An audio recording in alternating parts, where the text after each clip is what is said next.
Hello, everyone. Welcome to GNU According to CD. Yes, guys, as you know, after the 29th of May 2024, South Africa came from the general elections, and no political party won the elections, and therefore, a government of national unity was formed, proposed by the current president Ramaphosa. And by the look of things, things are happening. A lot is getting revealed. A lot I see is getting fixed. A lot is they are intending to fix. But for me, it's mostly the exposés that are coming out that some of us have suspected for a hot minute, especially when it comes to the national security of South Africa. For the longest time, many South Africans have been asking about the whereabouts of the national intelligence. Yesterday, 95 Libyan nationals were arrested at what seemed like a military training camp. The early morning raid revealed illegal firearms, military gear, and various mysterious substances. These individuals entered South Africa on study visas, claiming they were here for security guard training. However, the discovery of such equipment suggests otherwise. Authorities are now investigating potential links to local crimes and possible visa misrepresentation. As investigations continue, the community is left in suspense, wondering what other secrets might be uncovered. Stay tuned for more updates. I don't know what they are called today. I think they are called something with double SA or triple SA. I don't understand why they changed it from NIA, which was the National Intelligence Agency. Where are they? What happened? Why are we seeing these reports of 95 Libyans that put together a paramilitary camp in is it the Riverdale in Mpumalanga, training, military training, and you ask yourself what's happening. That for me was the straw that broke English. It definitely the straw that broke the camel's back, because one really has to look into this, especially when it comes to the security of South Africa. How secured are the people of South Africa after this expose? This is not the only expose that we came across. We came across of Mexicans that were arrested in Limpopo. On number one, they are illegally in South Africa. Goodness knows how long they've been in South Africa, and goodness knows what damage they've already caused. Because clearly, when you are going to have South Americans in South Africa, something they must have heard about our rule of law.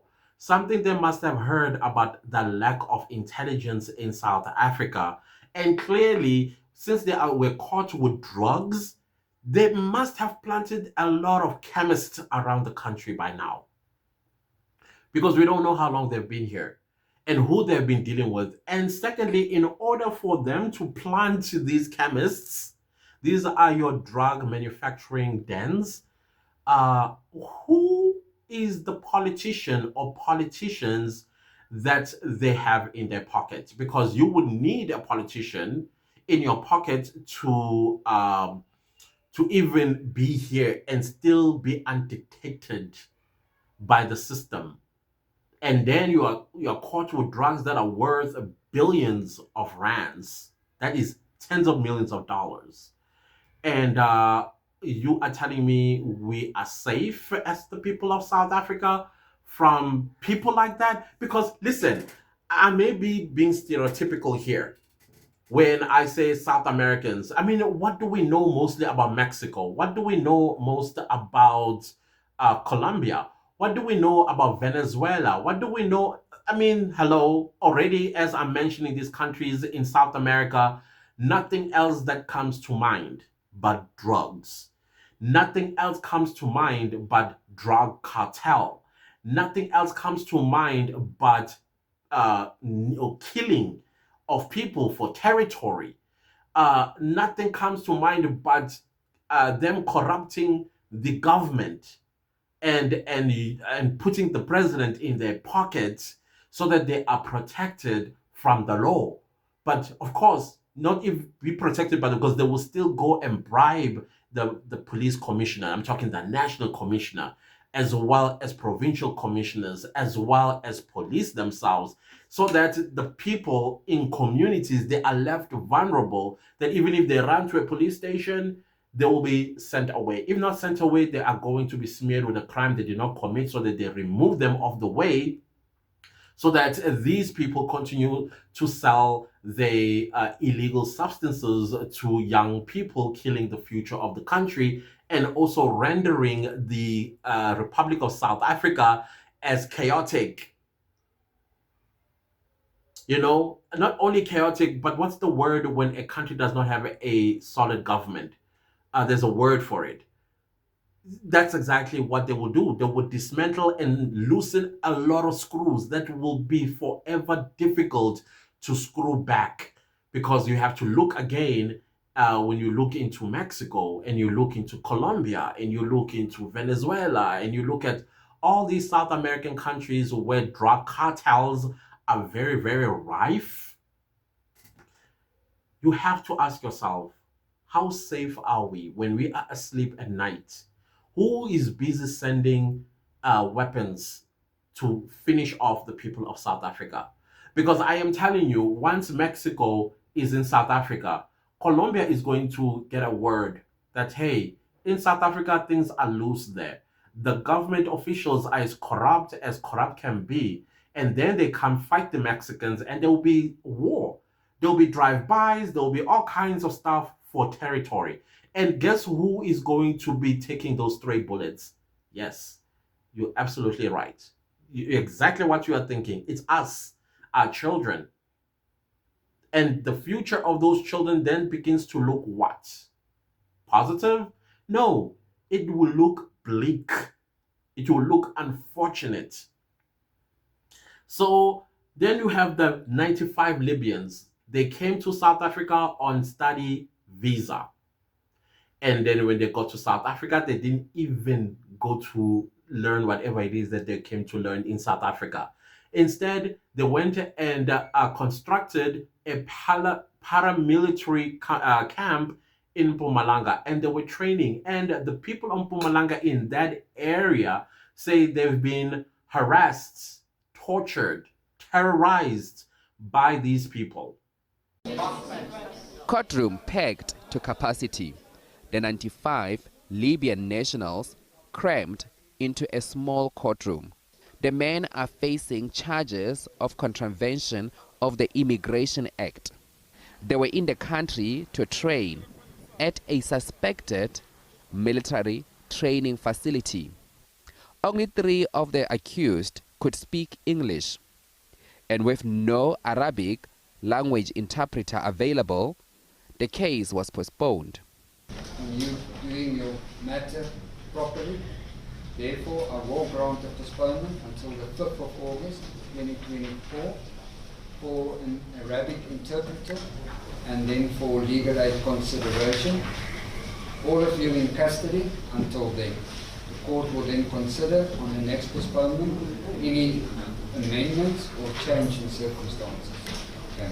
The immigration statuses of the accused have been revoked by the Department of Home Affairs, saying the men acquired their visa through misrepresentation, and the National Prosecuting Authority says it intends to oppose bail. Clearly, the word was, South Africans don't do anything, you can do as you please with them. And I think South Africans are not angry enough. So that something like this, people must think twice to come to South Africa.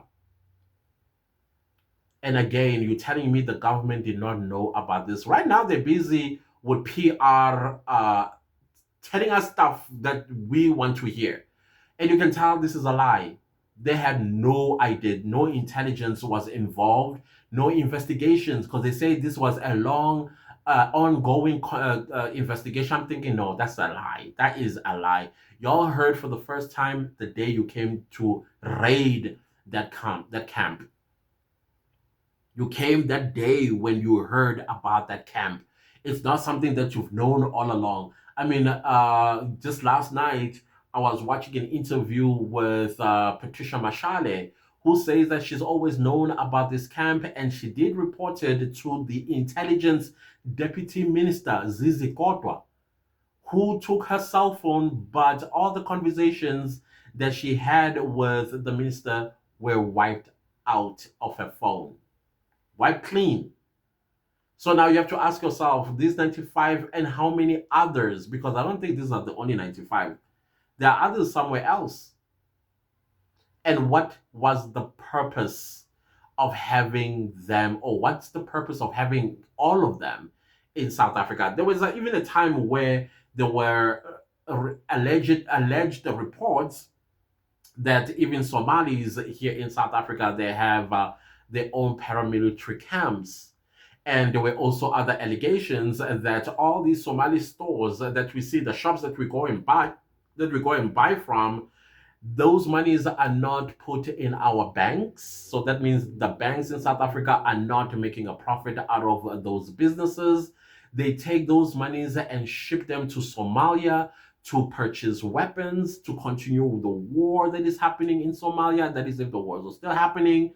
And also terrorize their neighbors like Kenya, to send a message to the United States, because Kenya, I don't know whatever the politics are there, but those are the allegations that we've been hearing over the years. And you have to ask yourself, as a South African citizen, how much tax is collected from foreign national businesses inside? And I'm not talking about businesses that are in Sandton or Umhlanga or in Cape Town. I'm talking about these shops that we go and buy at, because I understand, according to the law in South Africa, immigration law, in order for you to get a business visa, there's a threshold of amount of money you need to have. I think it amounts to 5 million rand. Did they apply for those visas to run businesses?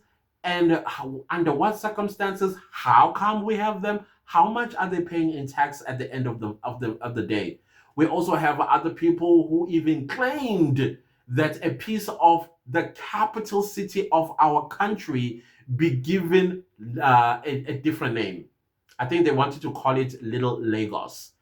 And they really were taking this serious. I mean, the gall, the bravado, the disrespect, and the chutzpah this to me was tantamount to a declaration of war. That by hook or crook you are going to give us the piece of Pretoria and call it our country's major city back home. And intelligence was mum about it. South Africans, when we talk about it, we are xenophobic. Come on, guys. What is happening right now? But then we have a government of national unity. And this government of national unity has some work to do. In fact, a lot of work to do. They need to get to the bottom of these 95 Libyans. It's not enough for me to hear that they are going to be deported soon. No, no, no. Withhold them, interrogate them. Even if it means Guantanamo Bay style, let's do it so that we get to the bottom of this. For me, where I am sitting, it sounds like some kind of terrorist act was going to be done on the people of South Africa. There's no way that you will fly over 6,000 miles. It's not 6,000 miles, it's 6,000 kilometers between Libya and South Africa, only to go back to do. No, I think it does take 95 of them to get the job done. If it's what do you call these things, these bombings, whatever they call them, to go to like strategic what do you call this, strategic military bases and strategic business districts and strategic municipalities, where they know that if they walk in here, I think as well stadiums where major games like rugby, soccer, and cricket are being played, they walk in there, because who's going to be searching you like that? Who's going to be searching you like that? And go in there and they know that at least half of the stadium will be gone once they detonate whatever it is. It only takes not more than 95, I guess. I think there's a message that was going to be sent to the world using South Africa, because South Africa, if you look at it politically and also economically and business wise, we are what do you call this? Strategic, either for the East or for the West or for both. I'm talking for the US or China or Russia. So I think maybe there was some kind of message that was going to be sent. We must also not forget that South Africa was one of the countries that voted in favor of Mohammed Gaddafi to be executed by the United States back when I don't know which year, I think 2012 or something like that. I don't know. Maybe this is vengeance, because Libya, ever since then, never recovered. And from what I understand, Libya today has two presidents, one in the north and one in the south or wherever, and it's not looking good. These are young people who probably grew up being told this is how Libya once looked under Muammar Gaddafi, and probably they don't like what they are seeing, and so they came to seek a revenge. And in order to seek revenge and hide from plain sight, it is to go into the belly of the beast. That is why they were training in South Africa. So these are questions, guys. These are questions that I'm asking myself. These are my thoughts as well. Like, I think this is more than meets the eye. These are not only the 95. There's more somewhere there, and the intelligence. This needs to put or tell South Africa or put South Africa in his confidence. They don't have to tell us all the sensitive details. All they have to tell us is something that is going to make us sleep at night safe, or feeling safe at least. So yeah, those are my thoughts about the 95 Libyans. I think there is more than meets the eye here. Uh, that was meant for us. They needed to do this while they are inside our belly. It's the Trojan horse effect type of situation. It's sad, scary, and I don't feel safe, honestly speaking, as a South African citizen. Without our intelligence doing their thing, no, I feel very unsafe. Anyways, guys, do not leave this video without liking, commenting, sharing, and subscribing. If you consider subscribing, please click the bell notification so you get notified every time I upload a new video. See you next time. Bye.